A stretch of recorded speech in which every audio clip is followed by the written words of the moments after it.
কোন হয় শৃংখল চলিয়া? শৃংখল চলিয়া কি অসমৰ গাৰ্জেন নেকি? তেওঁ যে সামাজিক মাধ্যমত এনি টাইম মাৰিম কাটিম যুদ্ধ কৰিম এইবোৰ কৈ থাকে। তেওঁ এখন গাঁও চিন্তামণি গড় নামৰ গাঁওখনত তেওঁ বাংলাদেশী আছে বুলি কৈছে। আৰু তাৰ পাছত তাৰে মানুহে এতিয়া কৈ আছে যে শৃংখল চলিয়াই সামাজিক মাধ্যমত এটা মিছা প্ৰচাৰ চলাইছে। মই শৃংখল চলিয়াক এটা কথা ক'ব বিচাৰোঁ, আপুনি বাংলাদেশী খেদাব বিচাৰে, ঠিক আছে, আমিও আপোনাৰ লগত সহযোগিতা কৰিম, আমিও বিচাৰোঁ বাংলাদেশী অসমৰ পৰা যোৱাটো, কিন্তু থলুৱা মুছলমানসকলক টাৰ্গেট নকৰিব। আপোনাক মই ভালদৰে কৈ আছোঁ কথাটো, কাৰণ মই কোনো গুণ্ডা নহয় যে মই আপোনাক দম দি পেলাই কম কথাষাৰ, কিন্তু মই বাৰে বাৰে আপোনাক কৈ আছোঁ যে থলুৱা মুছলমানসকলক আপুনি টাৰ্গেট নকৰিব।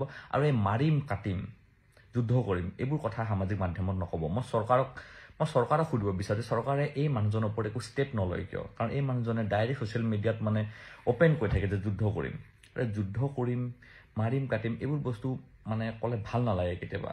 কাৰণ কথাটো হ'ল কি, বাংলাদেশী খেদোৱাটো আমিও বিচাৰোঁ। আৰু শৃংখল চলিয়া আপোনাৰ কথাবিলাক শুনি পেলাই ভাল লাগে আগতে, কিন্তু এতিয়া আপুনি এনেকুৱা কিছুমান কথা কৈ দিয়ে, এতিয়া কি হ'ব আপোনাক মানে ভাল নালাগা হৈ যাব, আৰু সেইটো মই নিবিচাৰোঁ যে আপোনাক ভাল নালাগা হৈ যোৱাটো।